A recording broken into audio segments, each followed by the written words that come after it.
And coming up over the next 40 minutes, governance by trial and error. Khalifa Sallah launches a scathing attack on the government's assets management as the Minister of Finance and Economic Affairs is due to appear before lawmakers to defend his assets recycling agreement with the African Development Bank.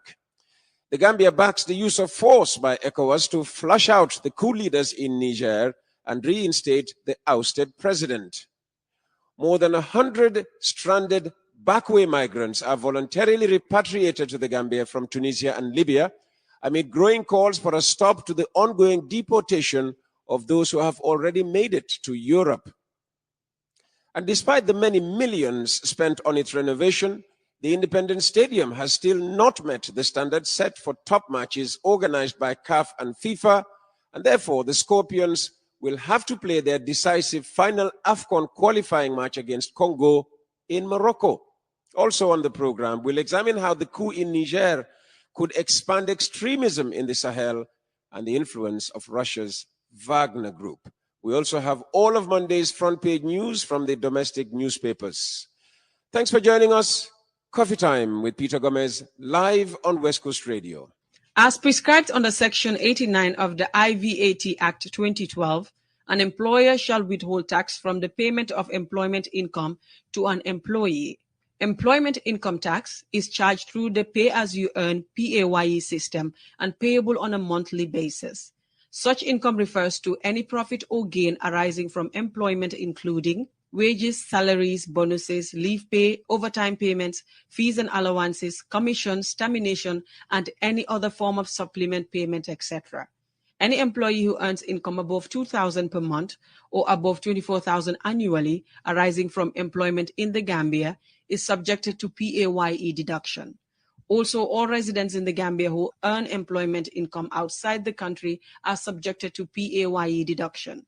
Failure to pay PAYE deduction on or before the due date will attract penalty and interest at the prescribed rates on the amount of tax unpaid. It is the responsibility of the employer to withhold the employment income tax, file the required tax returns, and pay the tax withheld on behalf of the employees. Pay your tax on time to build the nation. First up in the newspaper review is the Gambia Daily. Gambia reacts to Niger situation and calls for constitutional order in the sub-region. Government to enter into labor agreements with Spain and Italy. Gambia to benefit from over $1 million ECOWAS agric grant. Agric minister seeks Russia's intervention in fertilizer supply. And Gambia News Agency signs cooperation agreement with Russian news agency. Next, The Point. ECOWAS warns it could use force in Niger. Government repatriates 127 migrants from Tunisia and Libya. FJC presents credentials to Zambian president. CAF disqualifies Gambia Stadium from hosting final home game. Police find pistol in alleged theft incident. And Sonko on hunger strike following his arrest. And Good Morning, Mr. President, that's The Point's editorial on Monday, is on Senegalo-Gambian relations. Next, a look at the front page of Foroya. Banjul Mayor fails to dissolve local government commission of inquiry. Shopkeeper allegedly stabbed to death in Gunjur. Former GT board chairperson appears before petitions commission. Former lands minister ordered to appear in court. UDP and party militants file multiple suits at Supreme Court. And government generates over $400 million from tobacco taxation. Let's turn to the Voices front page next. And it is saying this morning, government neglects youth and the reason is unjustifiable, says Ustaz Baicham. GTU president raises concern about uncomfortable behavior of insurance companies against insurers. And Asane awaits sentencing for stealing a 3-month-old baby. Army officer convicted of stealing church conference money, and transport minister appointed first vice chairperson of regional maritime body. We'll end with the Standard. 2 sentenced to death for murder. ECOWAS threatens force against Niger coupists. Ex-GT board chairman tells inquiry how he was removed after meeting complaining staff. 2 Nigerian women arrested for alleged sex trafficking. Gambia targets $500 million funding under the Build Back Better World Initiative. Zambian president meets Ambassador Jahumpa. Miami County mayor arrives tomorrow on business mission. And Senegal's Ousmane Sonko charged with fomenting insurrection. And that was your first look at Monday's newspaper front pages. Our thanks, as always, to The Point, The Gambia Daily, The Voice, Foraya, and The Standard. Yo, boy, I'm going again there. To where this time? This time in June, Johannesburg. July, Paris. August, London with my boys, as usual. Feel me? Okay, now you definitely hit the jackpot. Can you tell us how you did it? Abdullah, didn't I already tell you about Waka Now? Ah, you mean the online travel agency? Yes, they also have pay small service, so you don't have to break your bank account just to travel. Just select a pay plan and pay for your vacation small. For all your global travel packages, flights and hotel reservation, call Waka Now on 522-039-288-8640 or check www.wakanow.gm. Better still, you can visit us at our head office at Oasis Apartment, Senegal. Aha! Now my trip to Istanbul in October will be a success with Waka Now. Then pay small. Let's go. Waka Now. Let's go. Good morning again and welcome. It's coffee time with Peter Gomez, coming to you live on West Coast Radio on Monday, the 31st of July, 2023. It's exactly 9 minutes past 8 o'clock in the morning. ECOWAS leaders, including President Barrow, have given Niger's coup leaders up to Sunday to reinstate ousted President Mohamed Bazoum or face the use of force against them. At an emergency summit in Nigeria at the weekend to discuss last week's coup, leaders of the bloc also called for constitutional order to be restored, warning of reprisals if not. These were the resolutions passed against the coup leaders at the end of this summit.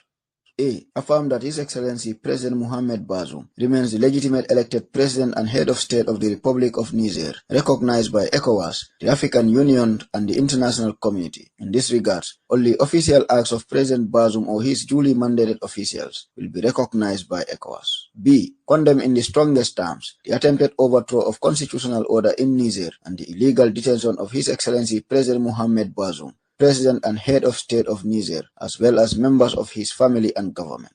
C. Call for the immediate release and reinstatement of President Mohamed Bazoum as President and Head of State of the Republic of Niger, and for the full restoration of constitutional order in the Republic of Niger. D. Reject any form of resignation that may purportedly come from His Excellency President Mohamed Bazoum. E. Consider the illegal detention of President Bazoum as a hostage situation and hold the authors of the attempted coup d'etat solely and fully responsible for the safety and security of His Excellency President Mohamed Bazoum, as well as members of his family and government. F. In the event the authorities' demands are not met within 1 week, take all measures necessary to restore constitutional order in the Republic of Niger. Such measures may include the use of force. To this effect, the Chiefs of Defense Staff of ECOWAS are to meet immediately. G. Hold accountable all those responsible for violence and terror against lives and properties of innocent citizens and residents. H. Condemn the pronouncement of support by foreign governments and foreign private military contractors. I. Express appreciation to the various governments and partners for their stance and solidarity with ECOWAS. J. Appoint and dispatch a special representative of the chair of the authority to Niger immediately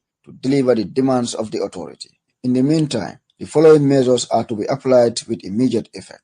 1. Closure of land and air borders between ECOWAS countries and Niger. 2. Institution of ECOWAS no-fly zone on all commercial flights to and from Niger. 3. Suspension of all commercial and financial transactions between ECOWAS member states and Niger. 4. Freeze all of service transactions, including utility services. 5. Freeze of assets of the Republic of Niger in ECOWAS central banks. 6. Freeze of assets of the Niger state and the state enterprises and parastatals in commercial banks. 7. Suspension of Niger from all financial assistance and transactions with all financial institutions, particularly the ECOWAS Bank of Investment and Development, EBID, and BOAD.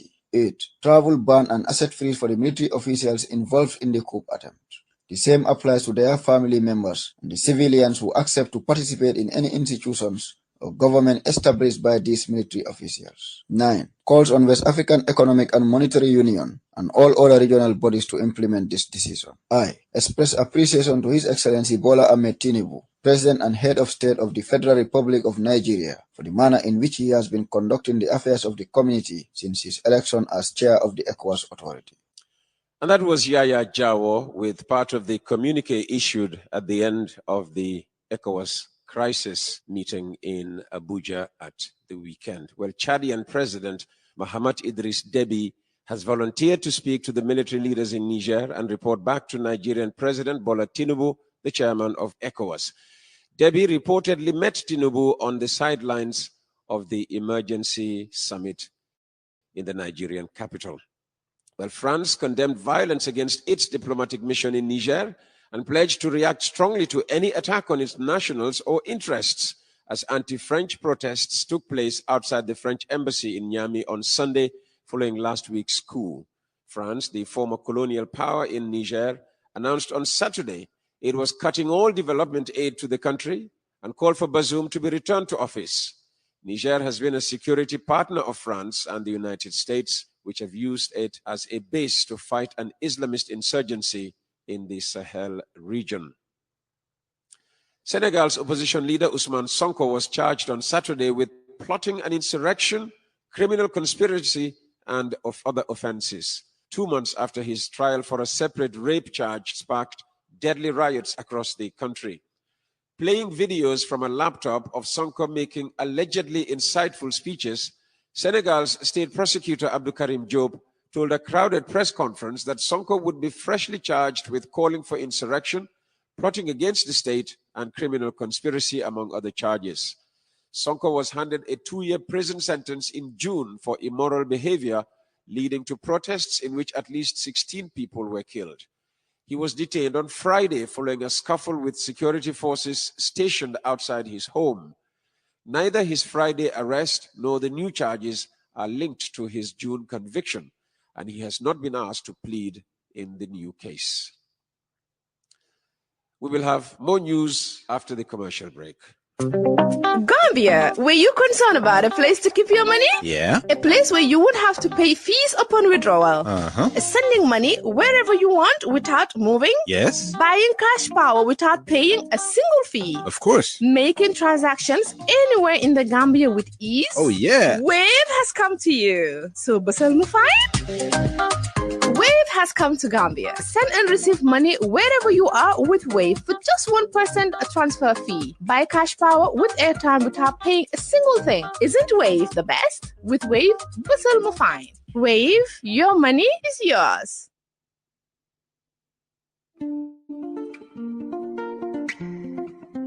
As phase 1 of the Barton-Harding Highway expansion project nears completion, from the airport junction to the Senegambia junction, the contractors, Areski, stakeholders, NRA, Ministry of Works, OIC, and partners seek the support of the general public in the implementation of this project.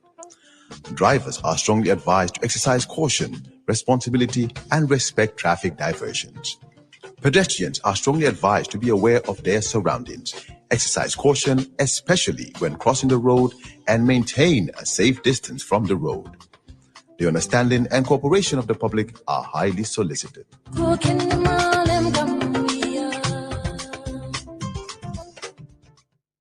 The Gambia Revenue Authority, GRA, informs all contract givers and service providers that withholding tax is an obligation under the Income and VAT Act 2012.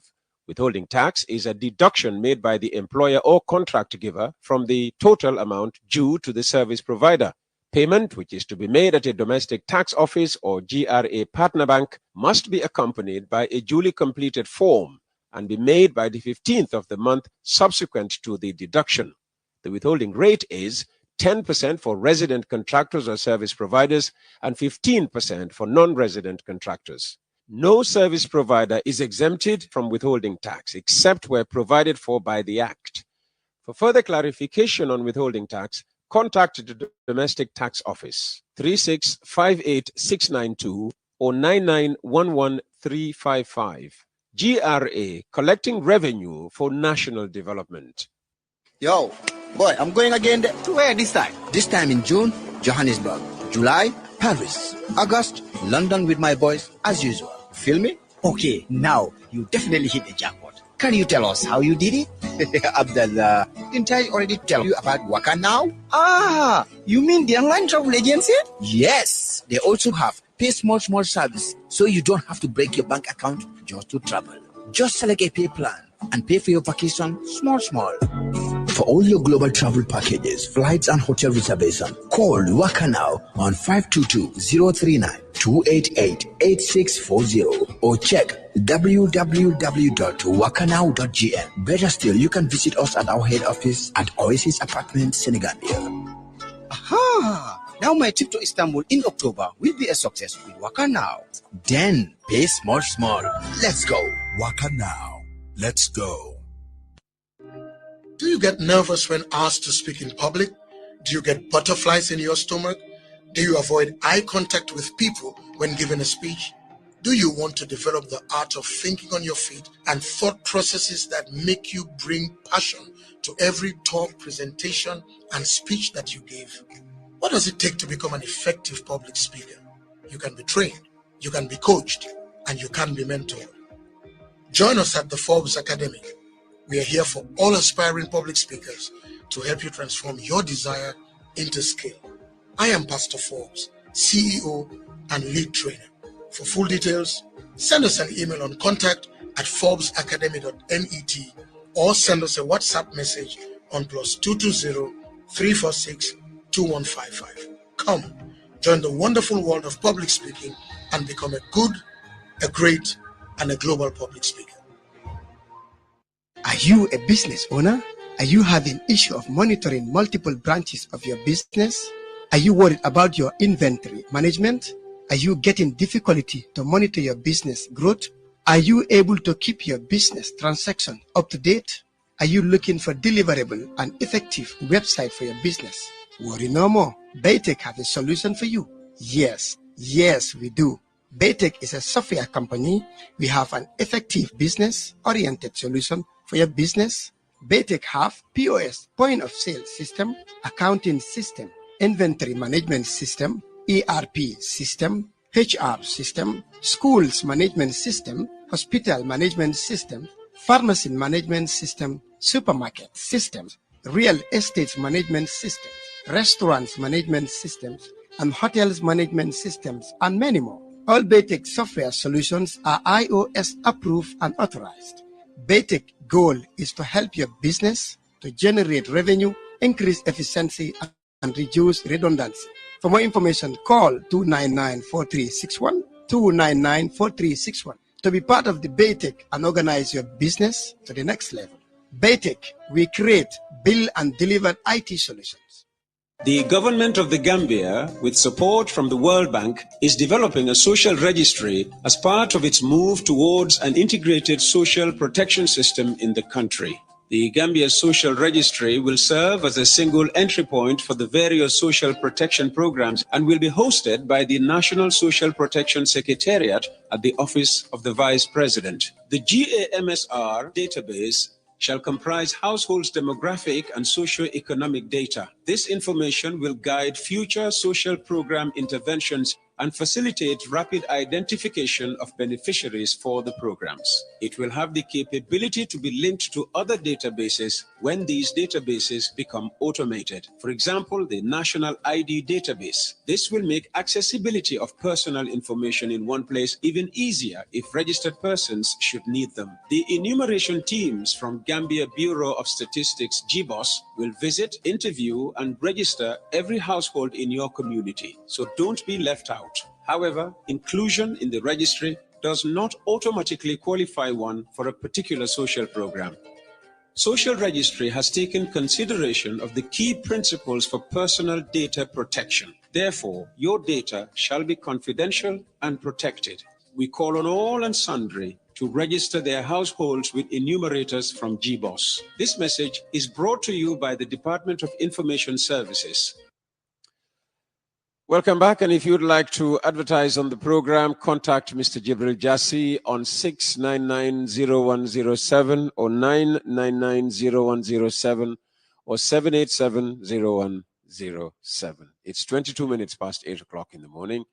Here in the Gambia, the Minister of Finance and Economic Affairs, FinMin Keita, is due to appear before National Assembly members later this morning to defend his assets recycling agreement with the infrastructure investment arm of the African Development Bank.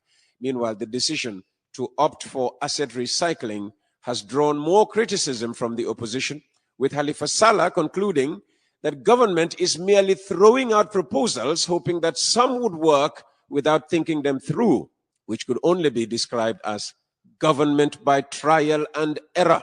The Doi leader launched a scathing attack on the government's management of the assets of the country in particular during the party's three-day congress ending later today. You are told that a company, Africa 50, is an African company. It's not interested in profit, and therefore whatever they request, the nation should give without any fear that harm will be done to our interests. That is why we emphasize that a try and error system of managing a state cannot achieve the purpose of being a self-reliant economy. We must have a knowledge-based method of managing the affairs of a state. It is very clear that airports, ports, bridges, these are all national assets. You establish them to eradicate poverty, to facilitate communication, to ensure the cost of transportation decreases of goods and services, to open up the economy so that people will produce more and benefit more. So if you have a group of people telling us that that bridge should be transformed into an asset where you give it to others and they give you money in advance, calculating what you can earn in 20 years, in 10 years, and you take it from them in advance, and then they manage your assets, then what is the use of a government? Why do you have a government? When that government becomes the tax collector of an external authority, what is the use of a government? We established a bridge and we took over what was an income generating source for ferries. Senegal used to cost and pay immense amount of wealth that was accumulated by ferries. Instead of transforming ferries into a management authority to manage the bridge and earn the resources, ferries will disappear. It's collapsing for lack of revenue. We talk about this country promoting private sector growth. If you are interested in private sector growth, then you should be concerned with local content. You'll mobilize all wealth, all resources internally to invest it into your development. If the government was really interested in development, that will not lead to people paying more and more for profit of a company. Government would have transformed ferries into a management authority that will manage the goods. If you want development, you do not allow money to go away to be repatriated. You build so that it stays.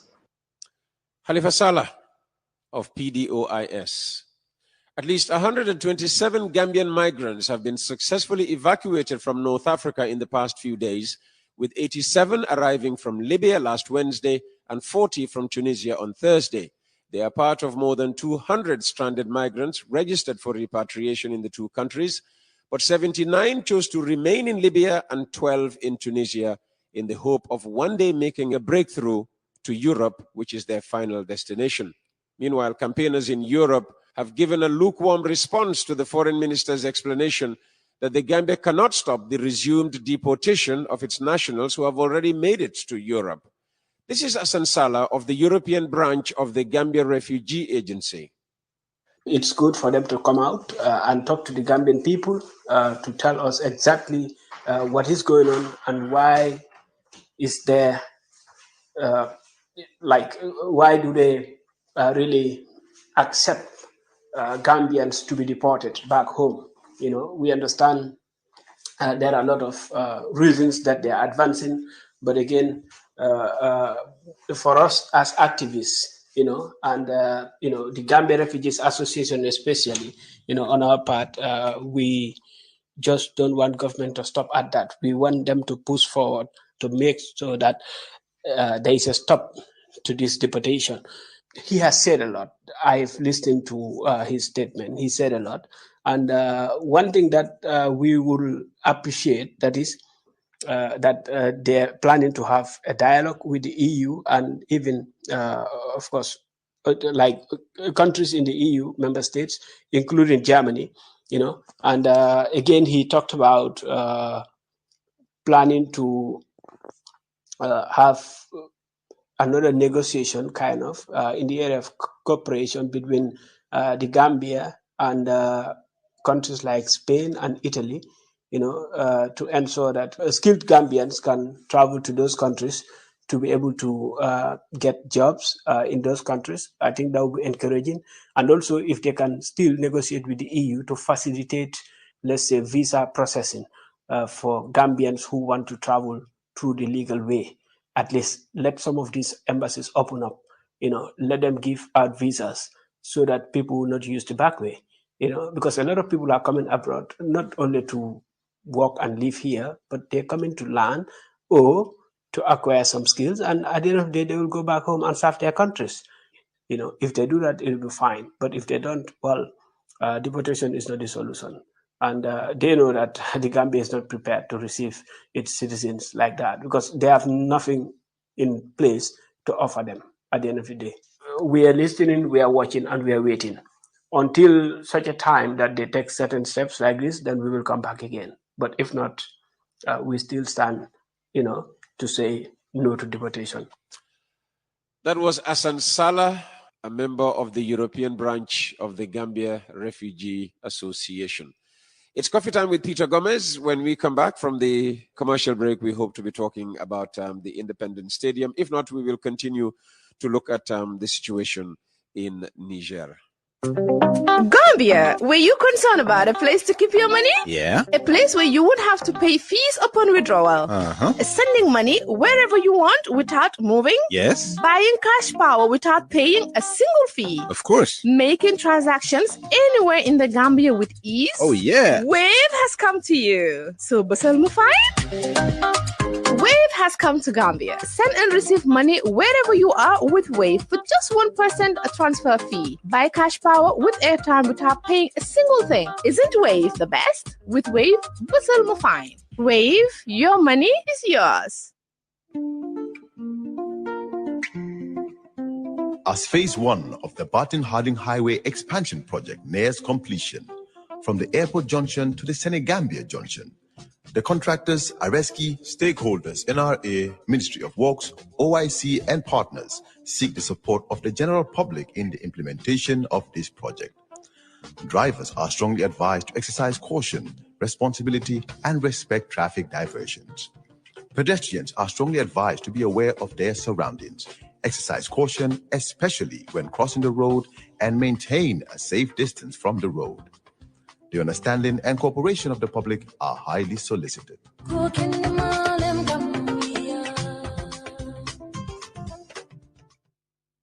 Yo, boy, I'm going again there. To where this time? This time in June, Johannesburg. July, Paris. August, London with my boys, as usual. Feel me? Okay, now you definitely hit the jackpot. Can you tell us how you did it? Abdullah, didn't I already tell you about Waka Now? Ah, you mean the online travel agency? Yes, they also have pay small service, so you don't have to break your bank account just to travel. Just select a pay plan and pay for your vacation small. For all your global travel packages, flights and hotel reservation, call Waka Now on 522-039-288-8640 or check www.wakanow.gm. Better still, you can visit us at our head office at Oasis Apartments, Senegal. Aha! Now my trip to Istanbul in October will be a success with Waka Now. Then pay small. Let's go. Waka Now. Let's go.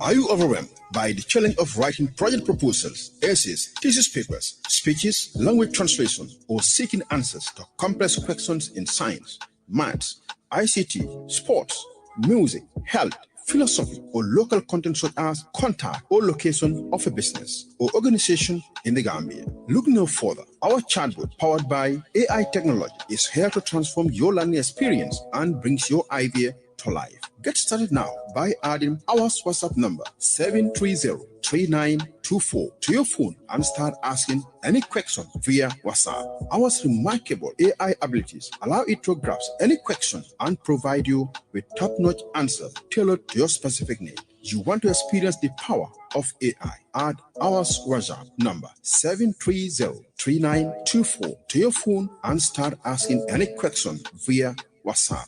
Your ultimate writing and knowledge assistant, powered by the Webway. The Gambia Revenue Authority wishes to inform the general public that any person who disposes a capital asset in the Gambia is liable to pay capital gains tax. Capital assets include land, machinery, company shares, interest in partnership, etc. It does not include depreciable assets and stock in trade. Also, any Gambian resident who sells a capital asset outside the Gambia is liable to pay capital gains tax. The rate charged depends on whether the disposal is made by an individual, a company, partnership, trustee, etc. For individuals, the capital gains tax rate is 15% of the gains or 5% of the consideration, whichever is higher. For companies, partnerships, trustees, etc., the rate is 25% of the gains or 10% of the consideration, whichever is higher. It is worthy to note that the seller of the disposed capital asset bears the responsibility for the payment of the capital gains tax. Pay your taxes to build a nation. Are you a business owner? Are you having issue of monitoring multiple branches of your business? Are you worried about your inventory management? Are you getting difficulty to monitor your business growth? Are you able to keep your business transaction up to date? Are you looking for deliverable and effective website for your business? Worry no more. Baytech have a solution for you. Yes, we do. Baytech is a software company. We have an effective business-oriented solution for your business.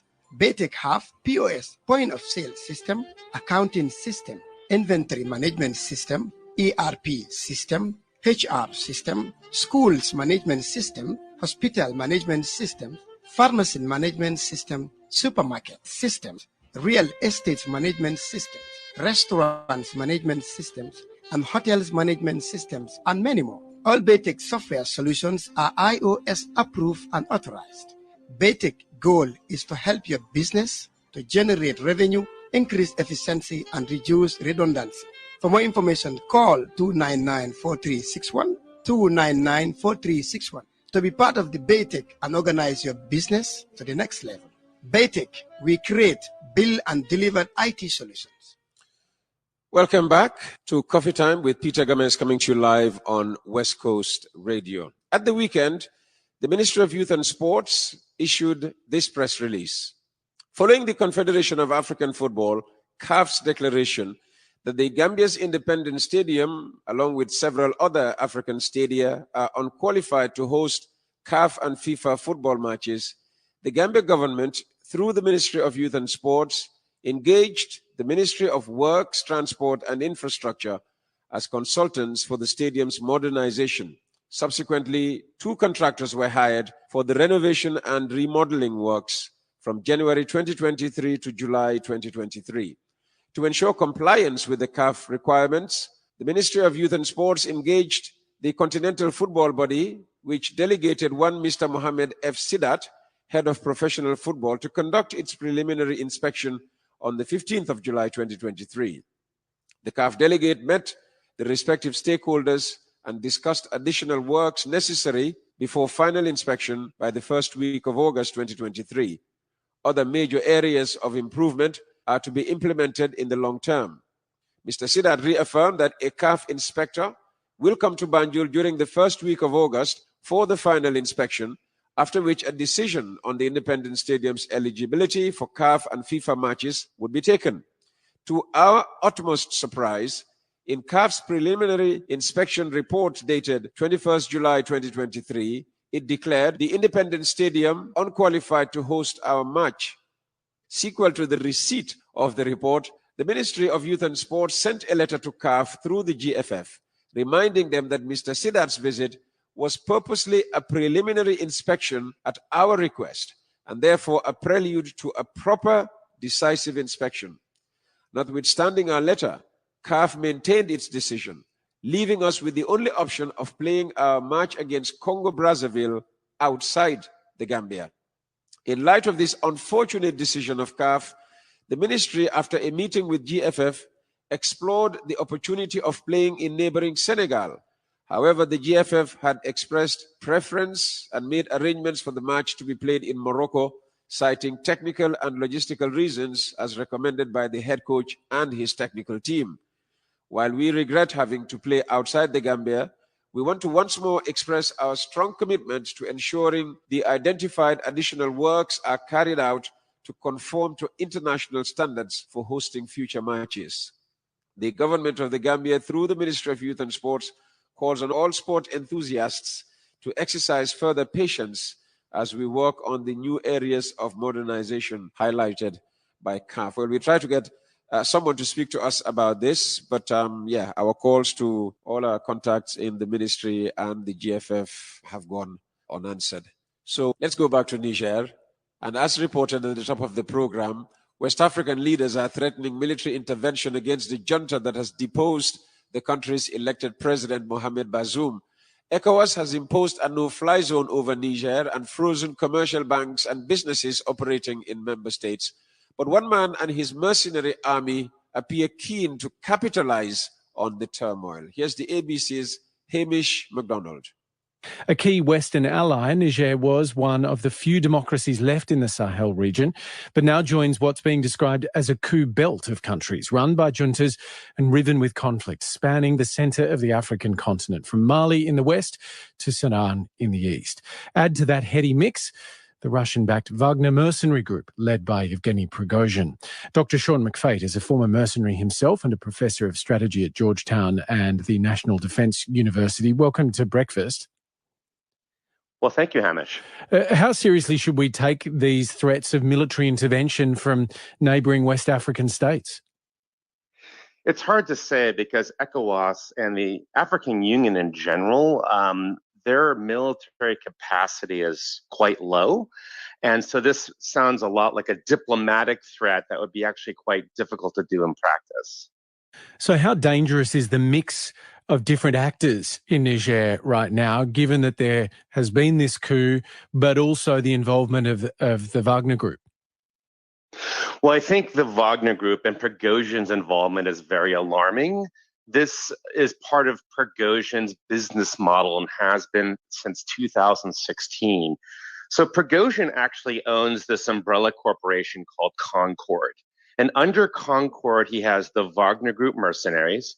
He's got the Internet Research Agency, the Troll Factory, the disinformation cyber warriors, and he's got a host of extractive industries like mining companies, oil companies, gas companies. And what he does is he goes into a place like Mali or Sudan or Central African Republic, and he makes them a deal. He says, look, I will coup-proof you with the Wagner Group. I will smite your enemies with disinformation. And in exchange, I want gold mines. I want uranium mines, as Niger has. I want oil, as Niger has.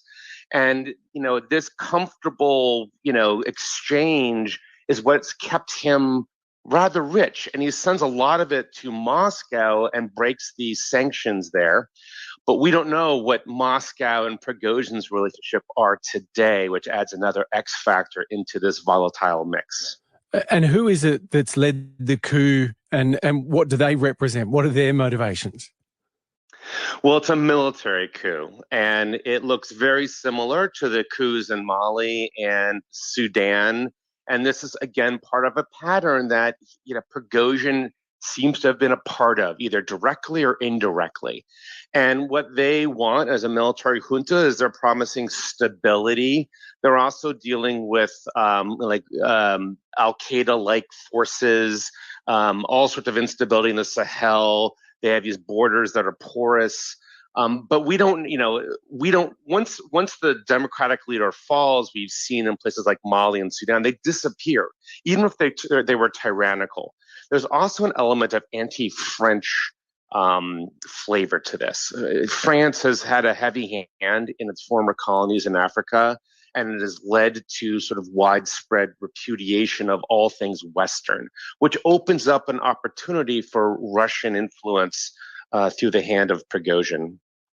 So there's a post-colonial dimension to this and other coups and juntas in the region.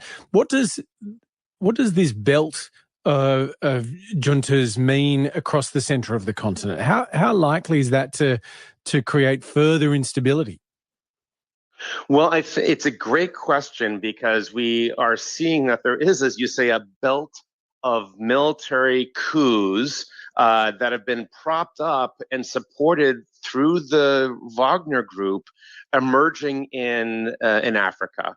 And I think that it raises important questions for human rights concerns, because the human rights record of Wagner's, is pretty deplorable.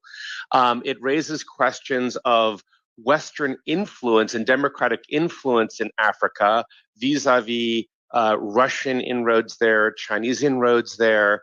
And so Sahel, which was once always a violent but kind of so it was a violent neighborhood, but it's becoming a lot more visibly violent and internationally worrying for everybody. So I think that this cannot probably be good for civilians on the ground through the Sahel. Niger, as a Western ally in the region, has been central to fighting extremism in that part of the world also. What does this mean in regard to that struggle? Well, this is a great question, because the United States has a sort of a secret military base. The French do as well. I think that the United States will probably have to withdraw from that because of the coup. Normally, after a military coup like this, the U.S., if it has Niger military officers training in U.S. military bases in the U.S., they kick them out. And I assume that will be then reciprocated. And I think also the question of, how do we go about fighting groups like Boko Haram and others in the Sahel? And they use the Sahel because it's basically a sponge of badness, right? It's like Afghanistan. It's a lawless place, and they can fester there, as well as international criminal organizations like the drug supplies that go to Europe. Some of them come from South Africa through Africa. South America through Africa to Europe. That all these aspects become only heightened with the lack of rule of law and oversight. Dr. Sean McFate, we'll leave it there. Thank you very much. Thank you. That's former mercenary and a professor of strategy at Georgetown University, Dr. Sean McFate. On a programming note, there will be no Sports File program tonight because I am bereaved and should be in church praying for the deceased at about the time of the program. So apologies to fans. Thanks for listening to Coffee Time with Peter Gomez this morning. The program will be back tomorrow with the chairman of the National Human Rights Commission, Emmanuel Diouf, among other interviewees.